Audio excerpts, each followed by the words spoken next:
이 시간을 통해서 주시는 하나님의 말씀을 보겠습니다. 구약 스바냐입니다. 스바냐 3장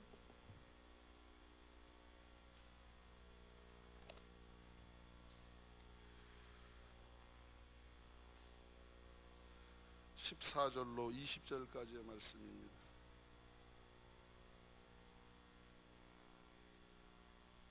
스바냐 3장 14절로 20절까지의 말씀, 저와 여러분이 교독하고 20절은 함께 있습니다. 시온에 따라 노래할지어다, 이스라엘아 기쁘게 부를지어다, 예루살렘 따라 전심으로 기뻐하며 즐거워할지어다.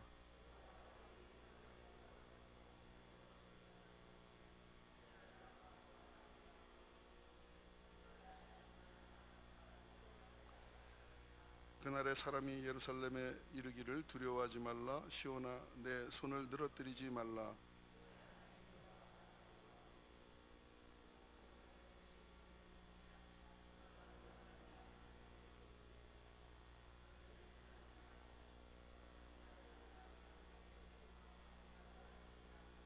내가 절기로 말미암아 근심하는 자들을 모으리니 그들은 내게 속한 자라. 그들에게 지워진 짐이 치욕이 되었느니라.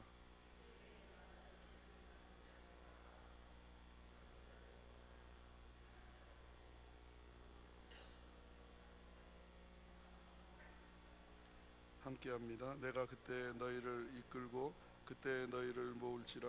내가 너희 목전에서 너희의 사로잡힘을 돌이킬 때에 너희에게 천하 만민이 가운데서 명성과 칭찬을 얻게 하리라. 여호와의 말이니라. 아멘. 설교 전에 먼저 부탁의 말씀드립니다. 마스크를 코를 내놓고 계신 분이 많아요. 코까지 다 가려주세요. 코까지 다 가려주세요. 왜냐하면 지금부터는 저만 하면 되니까, 여러분들은 그냥 단순하게 아멘만 하시면 되기 때문에 찬송할 일은 없으니까 힘들진 않으니까 다 코까지 가려주시고요. 아까 이 새벽에도 인터넷으로 방송이 나갑니다. 그러다 보니까 일본과 미국에서도 이 방송을 지금 듣고 보고 있습니다. 그래서 우리도 국제적으로 좀 인사를 해야 되지 않을까 싶어서, 일본말로 아침 인사가 뭐죠?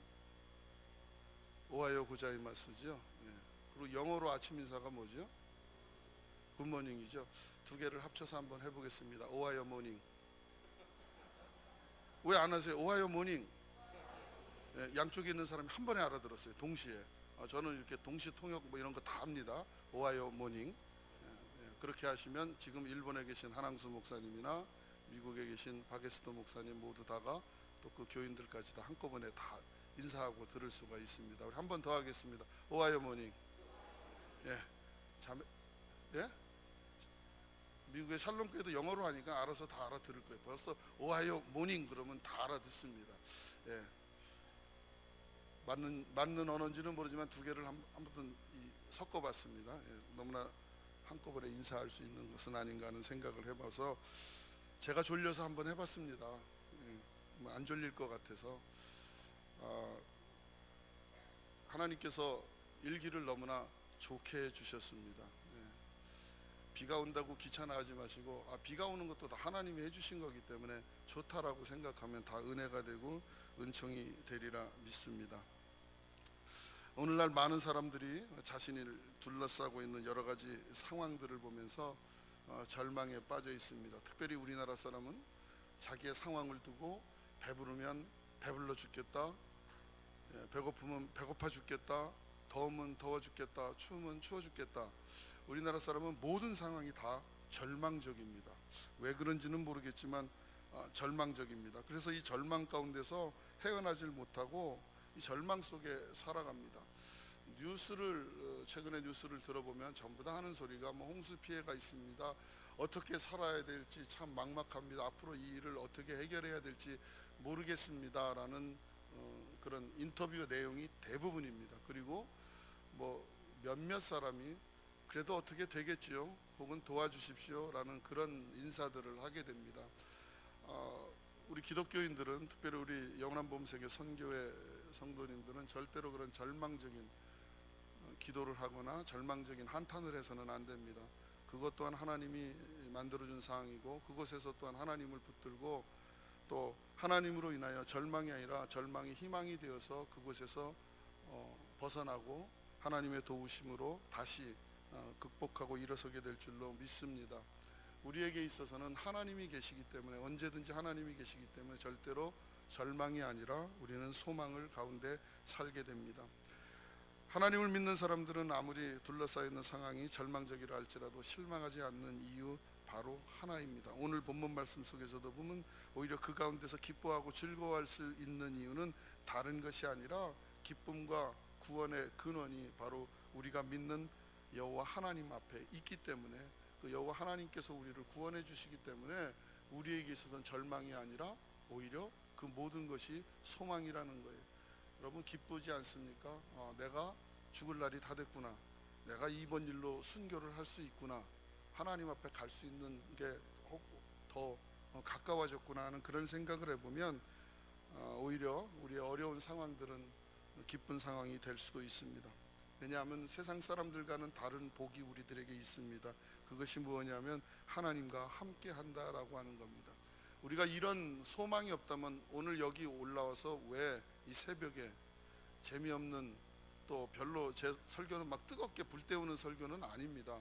그렇기 때문에 재미도 없고 뭐 이렇게 막 뜨겁게 춤추고 이러는 설교도 아닌 박 목사 설교를 들어가면 여기에 왜 있을까? 미리 아시는 분들은 앞에 앉지도 않잖아요. 어제는 막 저쪽에까지 줄 만들어서 앉고 그러는데, 근데 어제는 아무튼 저쪽까지 줄 만들어 앉았는데 오늘은 안 해요. 이게 바로 제가 인기가 없다는 거예요. 그래서 저는 대통령이든 시장이든 안 나가려고 해요. 이 정도 인기 가지고는 못합니다. 그래도 나름대로 교회에서는 인기는 좋은데 여기서는 그래요. 그래도 우리가 이런 절망 속에서 박 목사한테는 막 뜨겁게 일해야 되는데, 이런 뭐 절망이라고 할 것까지는 없지만 아무튼 기쁘지 않은 그런 상황 속에서도 내가 기뻐하는 이유는 하나님이 나와 함께 하시기 때문이라는 말씀입니다. 하나님께서 그 전능하신 팔로 나를 붙들어 주시고 또 어떠한 시련도 이겨낼 수 있도록 하나님이 이끌어 주신다는 겁니다. 그렇기 때문에 우리는 상황이 어려워도, 상황이 힘들어도, 앞이 캄캄하고 안 보여도 오늘도 기쁨으로 살 수 있는 이유는 바로 우리 하나님이 나와 함께 합니다. 그러나 세상 사람들은 하나님이 함께하지 않기 때문에, 하나님이 계시는 것조차도 모르기 때문에, 그래서 그 사람들은 배불러도 죽겠다, 배고파도 죽겠다, 더워도 죽고 추워도 죽고 도대체 어떻게 해야 산다는 소리인지는 모르겠습니다. 아무튼 이것도 죽고 저것도 죽겠다는 생각밖에 들지 않는다는 것. 그 이유는 단 한 가지, 하나님이 함께하지 않는다는 것뿐입니다. 그렇기 때문에 저와 여러분은 항상 하나님이 나와 함께 하신다는 그런 생각과 하나님이 나와 동행한다고 하는 발걸음 때문에 늘 우리의 발걸음은 가볍고 기쁨의 발걸음, 천국을 향한 발걸음이 되어야 할 줄 믿습니다. 오늘 성경 말씀의 이런 이해를 위해서 본문의 기록적인 그런 시대적인 상황을 살펴보면, 솔로몬 이후에 이스라엘은 북이스라엘과 남유다로 나뉘어졌습니다. 그리고 북이스라엘은 약 200년 동안 유지되다가 기원전 721년경에 아수르에 의해서 멸망을 당하고 맙니다. 그리고 남유다는 역시 300년 동안 지속되다가 기원전 606년경에 바벨론에 의해서 멸망을 당합니다. 이스라엘이 둘로 나눠진 뒤에 북이스라엘과 남유다 이렇게 갈라져서 있었는데, 북이스라엘은 약 한 19명의 왕이 다스렸는데 단 한 명의 왕도 선한 왕, 착한 왕, 하나님의 말씀대로 사는 왕은 없었습니다. 북이스라엘은 시작할 때부터 송아지를 숭배하고 애굽에서 자기들이 섬겼던 종교를 국교로 삼고 있었습니다. 그렇기 때문에 북이스라엘은 정말 하나님을 대신하여서 송아지를 숭배하는, 결국 나라가 도탄에 빠지는 이런 결과를 낳고 말았습니다. 결국은 망할 수밖에 없죠. 하나님이 그래도 200년이라는 세월을 기다려 주셨다라고 하는 겁니다. 그렇기 때문에 우리도 하나님이 어차피 200년 기다려 주실 거니까 안심하고 내 맘대로 해도 된다는 그런 말씀이 아닙니다. 200년 동안 얼마나 힘들게 살았을까, 그리고 하나님은 얼마나 힘들었을까, 그거 봐줄래니까 얼마나 힘들었겠냐 하는 거죠. 지금 우리가 봐줄래니까 얼마나 힘듭니까? 하는 꼴들이 가관 아닙니까? 그런데 그걸 봐주려니까 너무너무나 힘들어요. 그리고 이렇게 북이스라엘이 망한 것을 봤으면 남유다라도 잘해야 되는데, 남유다에도 한 20명 정도의 왕이 다스렸는데 그 중에 6명 정도의 왕이 훌륭한 왕으로 이스라엘을 그러니까 남유다를 다스렸습니다. 우상을 제거하고 하나님의 말씀대로 백성들을 다스리는데 힘썼습니다. 그러나 이 유다 왕들이, 대부분의 유다 왕들은 우상 숭배하고 사치와 방종을 일삼았습니다. 왜냐하면 나라가 두 쪽으로 갈릴 때는 왕들이 하나님의 뜻에 의해서 갈라지는 것이 아니라 자기가 왕을 해먹겠다고, 그래서 나라를 두 쪽으로 만들어 놓았기 때문에 대부분의 왕들이 자기의 사치와 자기의 방종으로 나라를 도탄에 빠뜨리게 됩니다. 그리고 오늘 본문의 말씀은 남유다를 배경으로 기록하고 있는데, 기원전 697년경에 14번째 왕에 오른 므낫세는 예루살렘 성전 안에 이것저것 진짜 입에도 담기도 참 그런 온갖 우상을 다 모아놓고 그것을 섬기도록 했습니다. 그래서 매일같이 무당을 불러다 놓고 구술하고 점쟁이를 불러다 놓고 점을 쳤습니다. 특별히 몰록이라고 하는 그런 태양신에게 아들을 불태워 제물로 바치기도 하는 이런 말도 안 되는 일들을 벌였습니다. 그래서 정치도 종교도 모든 것이 너무나 죄가 많았기 때문에 죄 없는 사람들이 흘린 피가 예루살렘 길거리에 넘쳤다라고도 기록이 되어 있습니다. 정치가 그렇게 악해져 가니까 정말 기독교인들을, 제대로 예수 믿는 사람들을 핍박하는 일도 벌어졌다는 겁니다.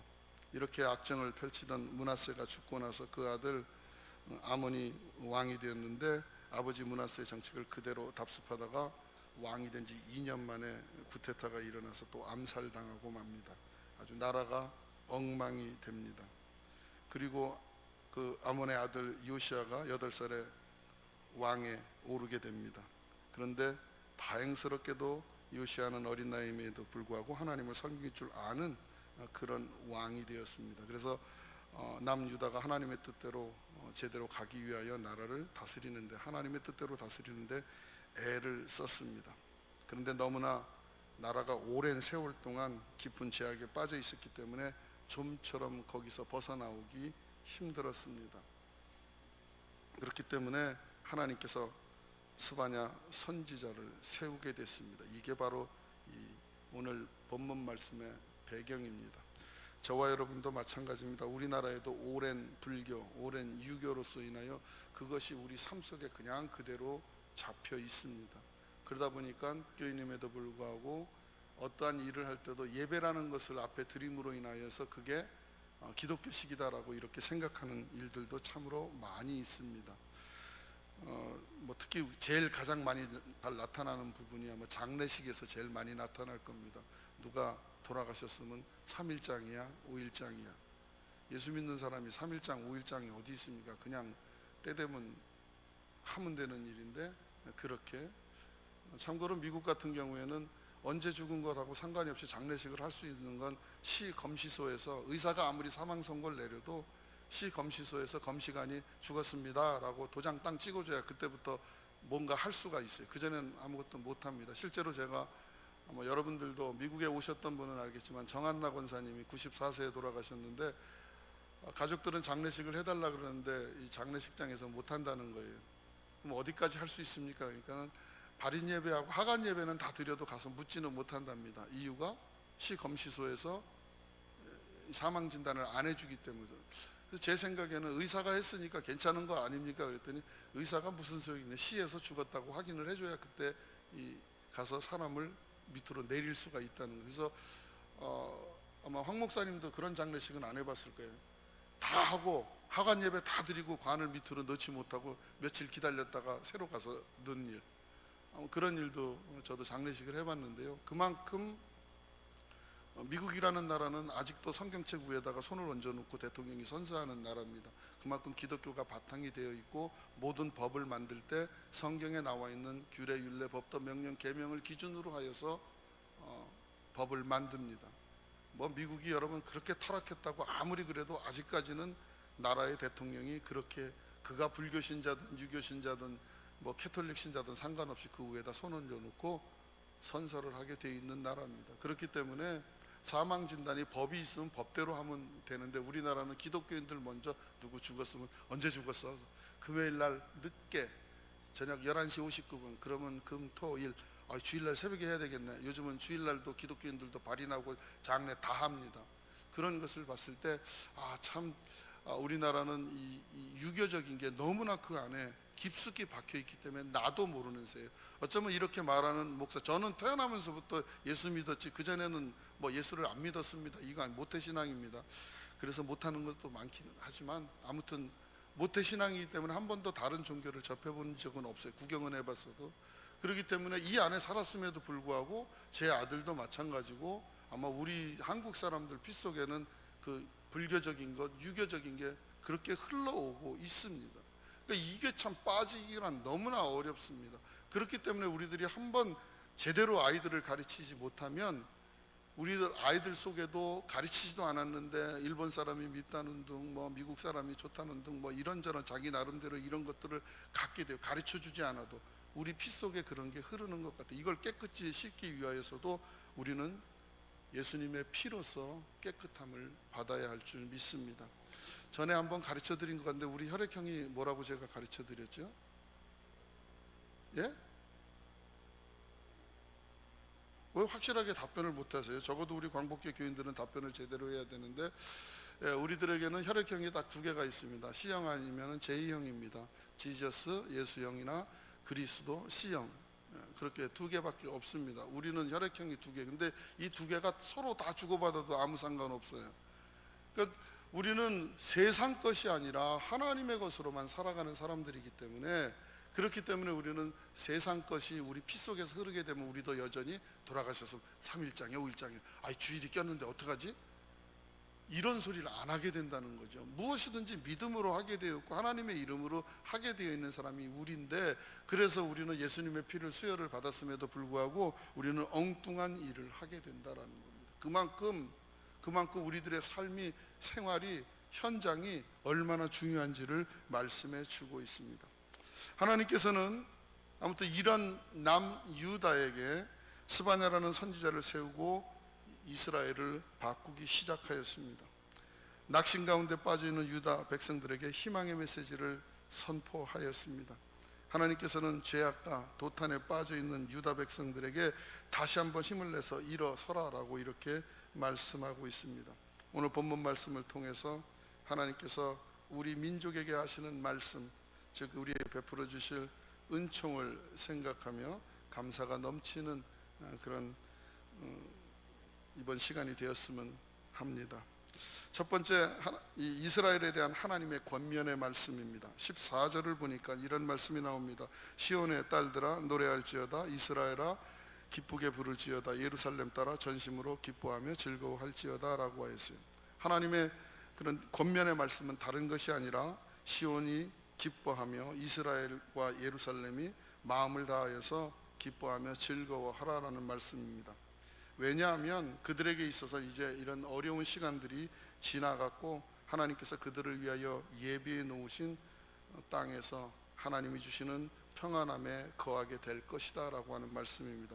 실제로 2장 7절 말씀에 보면 그 지경인 유다 족속의 남은 자에게로 돌아갈지라 그들이 거기에서 양떼를 먹이고 저녁에는 아스글론 집에서 누우리니 이는 그들의 하나님 여호와가 그들을 보살피사 그들이 사로잡힘을 돌이킬 것임이라 라고 말씀을 하였어요. 하나님께서 모든 것을 회복시켜 주실 것이다 라고 하는 말씀이고 하나님이 보살펴 주실 것이라고 하는 말씀입니다. 그렇기 때문에 그들에게 있어서는 하나님의 평안함을 누릴 수 있다라는 겁니다. 또 뿐만 아니라 저와 여러분도 마찬가지입니다. 시온의 딸 예루살렘 또 이스라엘 이렇게 모두 나오는 이 말씀 이스라엘 사람들을 말하고 이걸 다시 우리의 삶 속에서 적용을 시켜본다면 예수 믿는 모든 사람들을 말하고 있습니다. 예수 믿는 모든 사람들은 구원받은 성도들로서 하나님으로 말미암아 어떤 상황 속에서도 기뻐할 수 있다는 거예요. 그렇기 때문에 비가 와도 우리들에게 있어서는 기쁜 일입니다. 왜냐하면 하나님이 함께하는 순간이기 때문에 비가 와도 기쁘고, 우리가 절망 속에 있는 상황이라 할지라도 그래도 기쁜 이유는 바로 하나님이 함께 하시기 때문입니다. 우리에게 있어서 절망적이고 슬픈 것은 하나님이 우리와 같이 하지 않는다는 거죠. 그게 절망이고 그게 슬픈 것이지, 우리에게 있어서는 절대로 하나님이 나와 함께만 한다면 우리는 절망이 아니라 오히려 그것이 희망이고 소망이고 기쁨이 된다는 겁니다. 그래서 이 성도들이 해야 하는 것은 구원의 기쁨을 주신 하나님께 영광을 돌리고 하나님을 찬양하는 것입니다. 그렇기 때문에 우리들의 예배는 항상 기쁨의 예배고, 우리들이 하나님 앞에 드리는 것은 바로 영광뿐이라는 거예요. 그래서 하나님께서 이 스바냐 선지자를 통하여서 시온에 따라 노래할지어다, 기쁘게 부를지어다, 전심으로 기뻐하며 즐거워할지어다 라고 하는 그 이유는 무엇일까? 왜 그렇게 해야 되는지. 하나님이 아무 근거도 없이 야 너 웃어봐, 너 기뻐해봐, 박수 쳐봐, 하나님께서 왜 그러겠습니까? 그러는 이유는 분명히 있습니다. 바로 15절 말씀에서 보면 여호와가 내 형벌을 제하였고 내 원수를 쫓아냈으며 이스라엘의 왕 여호와가 내 가운데 계신다는 거예요. 그렇기 때문에 내가 다시는 화를 당할까 두려워하지 아니할 것이라고 말씀하셨습니다. 이때 하는 거 하나 있습니다. 아멘. 다시 읽어드릴까요? 제가 하면 아멘을 잘 안 하더라고요. 다시 하겠습니다. 여호와가 내 형벌을 제거하였고 내 원수를 쫓아냈으며 이스라엘 왕 여호와가 내 가운데 계시니 내가 다시는 화를 당할까 두려워하지 아니할 것이라. 네, 한 7사람 안 한 것 같아요. 다음번 할 때 꼭 하시기 바랍니다. 이렇게 하나님께서는 이스라엘의 형벌을 제하여 주셨고 원수를 쫓아내셨고 하나님이 그들 가운데 거하기 때문에, 그렇기 때문에 두려워하지 말고 오히려 노래하고 기쁘게 부르고 전심을 다하여 기뻐하며 즐거워할지어다 라고 이렇게 권면하고 있는 겁니다. 하나님이 그냥 뜬금없이 우리한테 너 이렇게 해라 저렇게 해라 이렇게 말씀 안 하신다는 거예요. 왜냐하면 우리가 어리석기 때문에 하나님께서 안 보여주면 얘네들 깨닫지 못하고 안 한다 그러고 뭐 이럴까봐 하나님께서는 다 말씀해 줘. 기뻐해, 내가 이렇게 해준다니까. 기뻐하라는 거예요. 어떤 사람은 그렇게 해줘도 믿지 못해서 안 하는 사람도 있겠지만 무조건 해야 돼. 하나님이 하라 그러면 무조건 아멘 감사합니다, 하나님의 말씀대로 이루어질 줄 믿습니다 하는 우리들의 믿음의 고백이 오히려 있어야 된다는 거예요. 하나님께서는 이스라엘을 회복시키고 다시 그들 가운데 거하셔서 그들의 보호자가 되어 주신다는 거예요. 얼마나 기쁜 일입니까? 세상에 주먹 센 사람이 우리들 가운데 있어봐야 뭐가 생길 것 같아요? 쌈박질밖에 안 생깁니다. 세상에 권력 있는 사람이 우리 안에 있어봐야 내 자유를 다 뺏어가기만 합니다. 생각해 보십시오. 세상이 말하는 그 좋다고 하는 것이 우리 가운데 있게 되면 우리는 피해보는 것밖에 없습니다. 왜냐하면 내가 힘이 없기 때문에, 내가 능력이 없기 때문에, 내가 권력이 없기 때문에 나하고는 아무런 상관이 없는 이야기라는 거예요. 하지만 하나님이 내 가운데 계시기만 한다면, 나를 회복시켜 주시기만 한다면 우리는 자연스럽게 뭐가 권력이 많아서 세상에서 지위가 높아서가 아니라 하나님이 나와 함께 하기 때문에, 내께서 형벌을 제거하셨고 원수들을 다 쫓아냈기 때문에 내가 무서워할 사람이 없기 때문에, 그러니까 하나님에 의해서 노래하며 기쁘게 부르며 전심으로 즐거워하며 즐거워할 수 있다는 말씀입니다.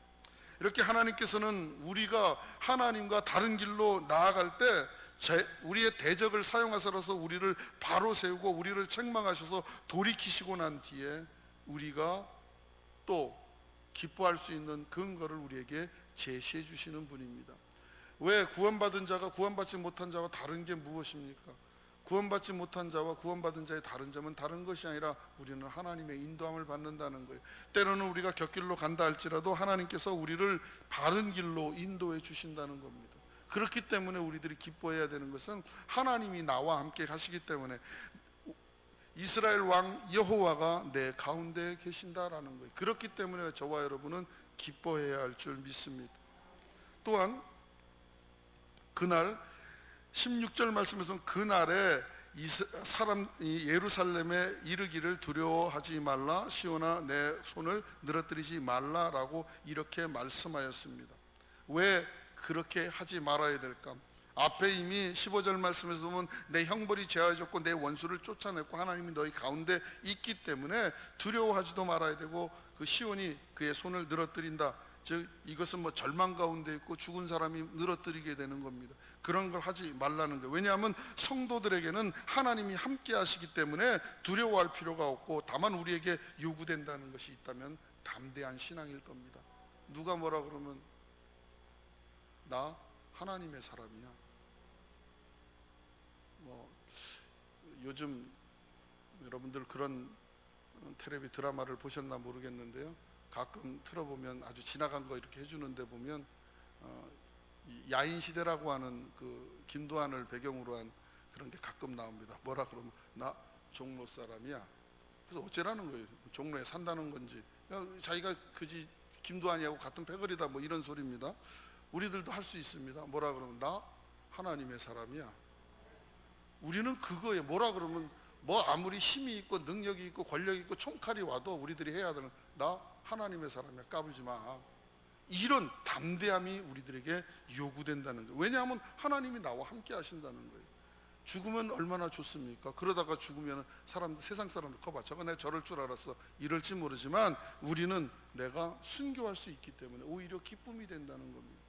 그래서 우리들은 항상 하나님이 나와 함께 하기 때문에 오늘 16절에 나와 있는 그날, 하나님이 함께하는 날, 이스라엘의 형벌을 제하고 원수들을 다 쫓아내고 하나님이 그 가운데 거하는 날, 그날은 예루살렘에 이르기를 두려워하지 말라는 거예요. 왜냐? 그들 다 쫓아냈기 때문에. 그렇기 때문에 우리가 기뻐하고 즐거워하고 마음을 다하여서 즐거이 노래를 불러야 된다라고 하는 말씀입니다.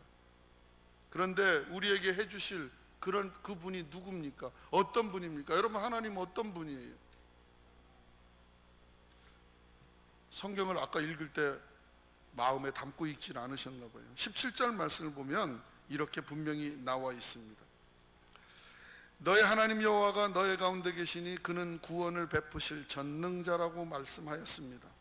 이 구원을 베푸실 전능자라고 하는 것은 다른 것이 아니라 이스라엘이 과거에 섬겼던 우상, 그리고 또 뭐 아수르나 애굽에서 그들이 섬겼던 그런 우상들, 그리고 그 나라에서 속국으로 살며 거기서 포로 생활을 했던 사람들이 이제 구원의 하나님이 그들을 돌이켜 세우신다는 거예요. 그러니까 그들에게 구원을 베푸시다, 그들의 포로 생활 가운데서 바로 돌이키실 분이 하나님이시라는 거예요. 하나님의 전능이라고 하는 것은 그 누구도 할 수 없는, 전능은 모든 것을 다 할 수 있는 분입니다. 우리 교회에는 그 맥가이버를 대신할 수 있는 노가이버가 있습니다. 예, 우리 노진성 권사님이 무엇인지 다 할 수 있어요. 그래서 교인들은 웬만하면 자기의 무슨 핸드폰까지도 다 노권사한테 갖다 주면 또 이렇게 저렇게 다 해결해 줍니다. 그래서 우리 노진성 권사의 또 다른 이름은 노가이버입니다. 근데 가끔 보면 이 노가이버도 못하는 게 있어요. 그러면 이제 우리들이 뭐라고 합니까? 이거 노가이버도 못하는 거야? 그러면 누가 와서 해야 되는 거야? 노진성 권사가 못하게 되면 이거 앞이 캄캄합니다. 노 권사가 못하면 아무리 기술자가 와서 해도 못하는 거예요. 우리 교인들은 대부분 그렇게 생각합니다. 노 권사가 못하면 정말 절망적입니다. 그런데 이 육신의 문제는 그렇다고 치더라도 영적인 문제는 하나님은 못하시는 게 없다는 겁니다. 그게 바로 전능입니다. 인간은 막혀도 하나님은 막힘이 없다라는 겁니다. 하나님께서는 우리가 어떤 상황에 있다 할지라도 우리에게 구원을 베풀어 주실 분이 바로 하나님이시라는 거예요. 바로 전능하신 분은 우리에게 구원을 베풀어 주신다. 어떤 것도 다 하실 수 있는 분이 우리를 구원해 주신다는 거예요. 이거 내가 하나님이라도 여기서 못 벗어나. 앞뒤가 꽉 막혔어. 어떻게 벗어나? 그렇게 하여도 하나님은 전능하신 분이기 때문에 해주신다는 거예요. 저와 여러분이 못하는 이유는 뭐죠? 첫 번째, 우리는 모태신앙이기 때문에 못합니다. 두 번째, 못하는 것은 나는 전능자가 아니라는 거예요. 누구하고 비교해서 내가 조금 더 잘할 수도 있어요. 잘할 수는 있지만 나는 전능자가 아니라는 거예요. 그렇기 때문에 우리들에게는 할 수 없는 조건이 되지만 하나님은 할 수 없는 게 없어요. 안 되면 다 치우고 새로 만드시면 돼요. 창세기 1장 여러분 다 기억하죠? 태초에 하나님이 뭐 하셨어요? 천지를 창조하신 분이에요. 이거 다 없애고 새로 하시면 되는데 뭐 하나님이 아쉽다고 못하는 게 있겠냐는 거죠. 결국은 하나님은 그 어떠한 상황 속에서도 우리를 구원해 주실 수 있는 분이라는 거예요. 그게 바로 하나님의 전능입니다. 그리고 뿐만이 아니라 이스라엘 가운데 거하시는 하나님은 하나님의 백성을 어떻게 대하시느냐, 저도 가끔 그런 거 합니다. 뭐 여러분들도 하겠죠. 우리 여기 대표적으로 계신 분이 우리 신 목사님인데 요즘은 안 하세요. 찬송을 부르세요 우진아, 찬송을 부르세요 우진아. 손자 이름이 우진이에요. 한동안 하시더니 요즘은 안 하시더라고요. 우진이가 좀 커서 시큰둥한데요. 아무튼 그렇게 그냥 손자만 생각해도 기쁨을 그냥 주체 못하고 있습니다. 또 이 안에 아마 핸드폰 벨소리를 울려보면 아마 손주들이 이 노래한 거, 황 목사님부터 시작해서 원장님, 저 이희숙 집사님, 또 대부분 다 들어가 있어요. 손주 있는 사람들은 그게 유행이 돼가지고 다 넣고 있습니다. 왜 그렇게 하고 있을까요? 저는 안 하고 있습니다. 손자가 없어서. 기쁨을 이기지 못하는 그 손자 때문에 기쁨을 이기지 못하는 거예요. 그렇기 때문에 기뻐할 수밖에 없습니다. 근데 오늘 본문 말씀에서 보면 그가 너로 말미암아 기쁨을 이기지 못하시며 너를 잠잠히 사랑하시며 너로 말미암아 즐거이 부르며 기뻐하시리로다. 하나님이 죄 많은 우리들 하나님의 가슴에다가 대못을 한 개도 아니고 몇 개를 박았는지 모를 정도로 그냥 새까맣게 박아놓은 우리들임에도 불구하고 우리들을 구원해 주시면서 우리들을 돌이키면서 우리를 원수의 손에서 구원해 내시면서 하나님은 그걸 가지고 우리를 보고 그런 우리들 만신창이가 돼가지고 몰골은 정말 하나님의 사랑하는 아들인지 딸인지 구분도 안 되는 그런 만신창이가 돼서 돌아왔음에도 불구하고 우리들을 두시고 하나님은 이렇게 기쁨을 주체하지 못하신다라고 하는 말씀입니다. 내가 뭔데? 여러분 생각해 보세요. 우리들이 뭔데 하나님은 그렇게 하시냐 하는 거지. 하나님은 이스라엘 백성들의 죄를 기억하지 아니하셨다 그랬어요. 저와 여러분의 죄도 마찬가지입니다. 하나님은 기억하지 아니하신다라고 하였어요. 그리고 우리를 사랑하시고 이스라엘을 보고 기뻐하시는 것처럼 하나님은 스스로 만족해 하시는 거예요. 우리를 구원하시고 하나님은 만족해 하시고 계신다는 거예요. 그렇기 때문에 여러분 하나님 춤추는 거 보고 싶으십니까? 그렇다면 한 영혼을 전도해 오라는 거예요. 하나님께서는 한 영혼이 돌아올 때마다 기뻐하시고 춤을 추고 이렇게 주체하지 못할 기쁨을 갖게 된다는 말씀입니다. 그렇기 때문에 성도들 우리 한 사람 한 사람은 다 하나님의 기쁨이 된다는 것을 잊지 말아야 돼요. 내가 다른 사람은 만족시키지 못하더라도 하나님은 만족시킬 수 있다는 거예요. 왜냐? 내가 하나님 앞에 돌아섰을 때 하나님이 나를 통하여서 기쁨을 얻게 된다는 거예요. 하나님은 구원을 이루시는데 이렇게 기뻐하시면서 구원을 이루십니다. 그러니까 결국은 저와 여러분이 잘나서 내가 뭔가 하나님 앞에 잘해서 구원을 받는 것이 아니라 하나님이 기뻐하시려고 우리를 구원해 주신다는 거예요. 그렇기 때문에 그렇게 해서 구원받은 우리들은 하나님 앞에 어떻게 해야 하느냐? 바로 다시 14절로 돌아가서 노래하며 기쁘게 부르며 전심으로 기뻐하며 즐거워해야 된다는 거예요. 이게 바로 하나님이 우리들에게 베풀어 주신 구원의 은총 때문이라는 겁니다. 저와 여러분은 하나님의 말씀대로만 산다면 하나님을 기쁘게 해드릴 수가 있습니다. 하나님의 은총이 우리들에게 넘치기 때문입니다. 그러면서도 18절 말씀에 내가 절기로 말미암아 근심하는 자들을 모으신다라고 하였어요. 이스라엘 중에는 이스라엘의 치욕으로 인하여 너무나 그것이 무거운 짐이 된 사람들이 있습니다. 바로 절기로 말미암아 근심하는 자들입니다. 그들은 이스라엘의 절기가 파괴되고 민족이 다 갈라져 버렸고 나라가 멸망을 당한 데 대하여 근심하며 이스라엘의 회복을 원하는 사람들입니다. 바로 저와 여러분들이죠. 우리나라가 다시 한번 제2의 광복을 얻기를 원하는 사람, 이 민족이 다시 한번 하나님에 의해서 통치함을 받는 민족. 우리 예배 시작하네 부른 복음성가 5장입니다. 하나님이 통치하는 나라, 제사장 국가, 열방에 선교하는 나라가 되기를 간절히 원하는 사람들, 바로 이런 사람들을 하나님께서 다시 불러 모으신다는 말씀입니다. 그렇기 때문에 우리 믿는 자들은 교회가 어떻게 되었든지 간에 교회가 어려운 가운데 속한 것을 보고 우리는 가슴 아파해하며 이 교회가 사회에 대하여 좋은 영향을 미치지 못하고 있는 일에 대하여 안타까워하며 또 우리가 사회에 손가락질 받는 것에 대하여 우리는 근심해야 합니다. 하나님의 백성이 이렇게 살아서는 안 되는데 라고 해야 돼요. 남들이 교회를 보고 손가락질하면 나 그 교회 안 다니는데, 그러면 당신 뭐야? 난 저 교회 다녀요. 이렇게 이야기해서는 안 된다는 거죠. 그리스도인들의 아픔이 우리 모두의 아픔이 되어야 되고 이 나라의 아픔이 우리 모두의 아픔이 되어야 된다는 거예요. 여러분, 하나님의 은총이 임할 때 나 혼자야만 임하겠습니까? 나를 통하여 많은 사람들이 하나님의 은총을 입게 되는 것 아니겠습니까? 그렇기 때문에 우리는 마땅히 근심해야 돼요. 이 나라가 바로 되기 위하여 근심하고 걱정하고 하나님 앞에 엎드려 기도해야 돼요. 그러면 하나님께서 내가 절기로 말미암아 근심하는 자들을 모으시겠다고 하였습니다. 그렇게 모아서, 근심하던 자를 불러 모아서 하나님이 이스라엘에 행하실 일을 다시 한번 보여주고 있습니다. 그때 내가 너를 괴롭게 하는 자를 다 벌하고 저는 자를 구원하며 쫓겨난 자를 모으며 온 세상에서 수욕받는 자에게 칭찬과 명성을 얻게 하리라.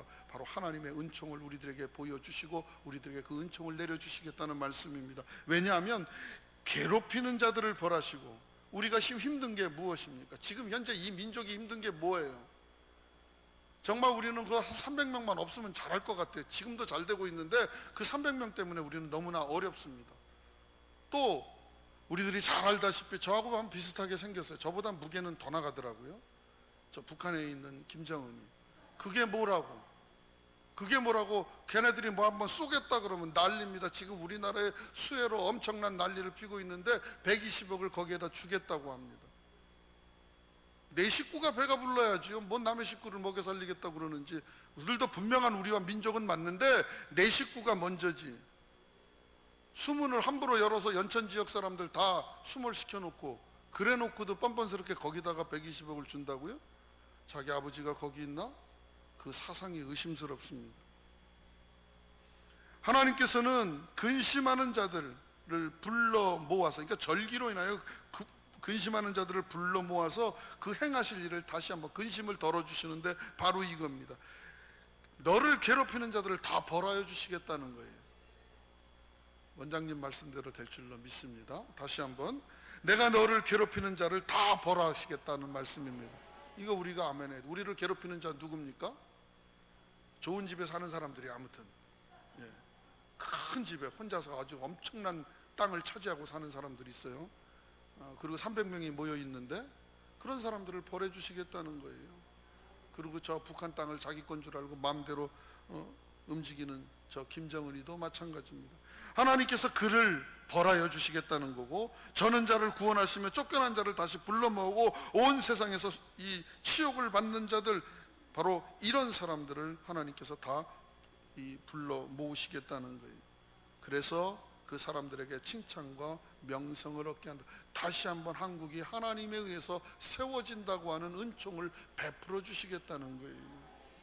그렇기 때문에 저와 여러분은 하나님의 자녀로서 고통받는다 할지라도 하나님은 그냥 지나쳐버리지 않는다는 게, 반드시 우리를 도와주시고 우리로 하여금 하나님의 위로를 받게 하시고 새 힘을 얻도록 해주신다는 말씀입니다. 그리고 하나님의 구원의 계획을 한번 살펴보십시오. 바로 20절에 나와 있는데, 내가 그때 너희를 이끌고 그때 너희를 모을지라. 내가 너희를 목전에서 너희의 사로잡힘을 돌이킬 때에 너희에게 천하 만민 가운데서 명성과 칭찬을 얻게 하리라. 여호와의 말이니라. 왜 이쪽은 안 할까요? 왜 이쪽만 할까요? 죄송합니다. 제가 아직 설교가 좀 미천한 것 같아요. 이스라엘 백성들이 포로 상태에서 돌이키며 그들의 천하 만민 중에서 명성과 칭찬을 얻게 하실 것이다 라고 하는 말입니다. 이게 바로 하나님의 구원의 계획입니다. 그렇기 때문에 이 구원의 계획이 우리에게 있기 때문에 우리가 그래서 하나님으로 인하여 기뻐하고 즐거워하며 마음을 다하여서 기쁘게 노래를 부를 수 있는 겁니다.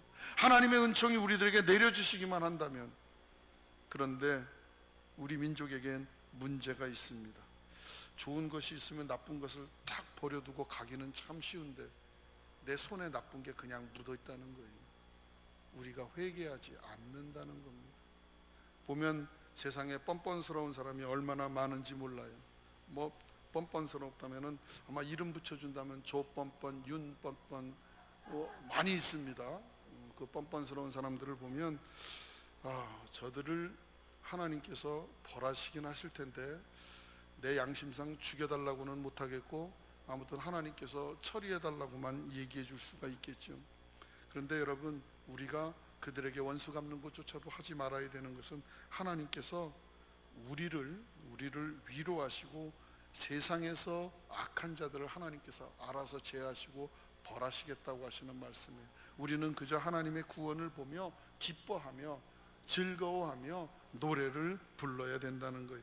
그러기 위해서 우리들이 해야 하는 일은 우리는 항상 하나님 앞에 회개 기도가 가장 우선이 되어야 된다는 거예요. 하나님의 은총 받는 거 여러분 좋지요? 기쁘지요? 이것처럼 좋은 거 어디 있습니까? 그런데 이걸 내가 담을 수가 없습니다.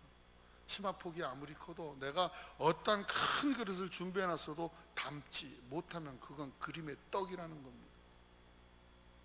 담아야 내 것이 되는데 담지 못하는 이유는 다른 것이 아니라 바로 그 안에 죄악으로 가득 차 있기 때문이라는 겁니다. 저와 여러분은 회개를 통하여서 이 그릇을 비워내야 되겠습니다. 한국 사람들은 웃음보다도 눈물에 더 익숙하다고 합니다. 왜냐하면 우리나라 역사는 고난과 시련의 역사였기 때문에 정말 가난하고 아픔이 서린 날이 더 많았다라는 거예요. 그래서 우리나라 사람들은 말씀하셨잖아요. 좋아도 죽겠고 나빠도 죽겠고 그런 일들이 많은 거예요. 슬퍼도 울고 기뻐도 웁니다. 우리나라 사람들은 지금의 상황을 살펴보면 기뻐하거나 즐거워할 일보다 암울하고 답답한 일이 더 많은 현실입니다. 매일같이 들려오는 뉴스를 보면 혹시 하고 듣지만은 역시라고 하는 게 더 많게 되고 또 기뻐할 일보다도 눈물을 흘릴 슬퍼할 일이 너무나 많습니다. 그런데 오늘 하나님께서 오늘 본문의 말씀을 통해서 하시는 말씀은 기뻐하라는 거예요. 즐거워하라는 거예요. 춤을 추고 찬송을 부르라는 거예요. 이게 기뻐할 일이 많아서가 아니라 일이 잘 풀려서가 아니라 아무 문제가 없어서가 아니라 우리에게 무엇이든지 풍족해서가 아니라 하나님의 요구하시는 그리스도인의 삶이 바로 이런 겁니다. 하나님이 베풀어 주신 은총을 통하여서 우리로 기뻐하라는 겁니다.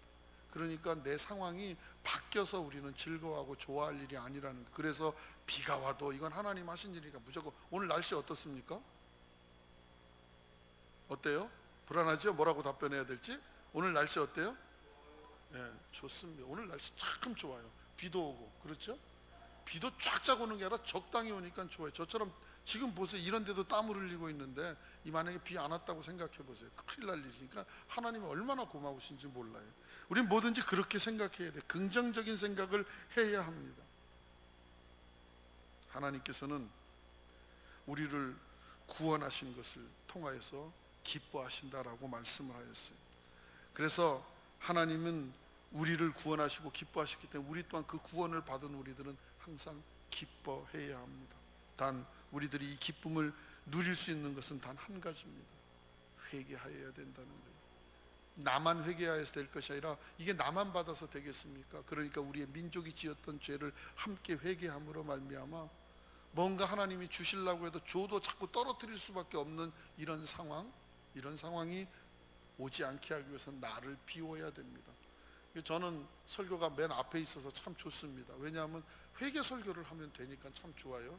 여러분, 비웁시다. 깨끗하게 비웁시다. 이 안에 싹 비워놔야 하나님의 은총으로 가득 차게 되고 뭐 성령 받기를 원한다. 어제 황 목사님 막 성령 받으라 그랬는데 받고 싶어도 못 받는 게 하나님이 줬는데 흘릴 수밖에 없어요. 왜냐? 그릇에 죄로 찰랑찰랑 가득 찼기 때문에 그 안에 담을 수가 없다는 말씀입니다. 그래서 저와 여러분은 하나님 왜 내겐 안 주셨습니까? 하지 마세요. 좋습니다. 분명히 좋습니다. 그렇기 때문에 우리는 우리가 해야 하는 일을 회개를 통하여 그릇을 비우고 이 안에 하나님의 은총을, 즉 성령 충만함을 담아서 우리 모두 다 하나님의 은총에 구원의 기쁨을 맛보게 되시기를 예수 이름으로 축원합니다. 기도하겠습니다. 하나님, 죄 많은 우리들을 하나님께서 구원하여 주시고 우리를 구원하시고 하나님은 그 기쁨을 정말 말로 형용할 수 없을 정도로 기쁨을 누리셨습니다. 우리도 또한 하나님의 구원의 기쁨을 누릴 수 있도록 우리의 죄를 회개하고 우리의 몸과 마음을 깨끗이 함으로 하나님의 구원의 은총을 우리의 마음속에 담아 기쁨이 넘치는 삶이 되게 하여 주시옵소서. 예수님의 이름으로 기도하옵나이다. 아멘.